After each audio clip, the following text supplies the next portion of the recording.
এমন কোনো শক্তি এখনো তৈরি হয়নি বাংলাদেশে যে আওয়ামী লীগ সরকারকে তারা উৎখাত করতে পারে। দেখতে দেখতে 15 বছর, সামনে আরো 5 বছর, মানুষ বাঁচে কয় বছর? কবে হবে আন্দোলন? এই বছর না ওই বছর? রোজার পর না কোরবানির পর?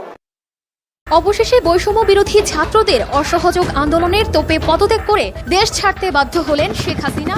বেলা 2:30 নাগাদ সামরিক হেলিকপ্টার 7682 নিয়ে সপরিবারে গণভবন থেকে বেরিয়ে যান।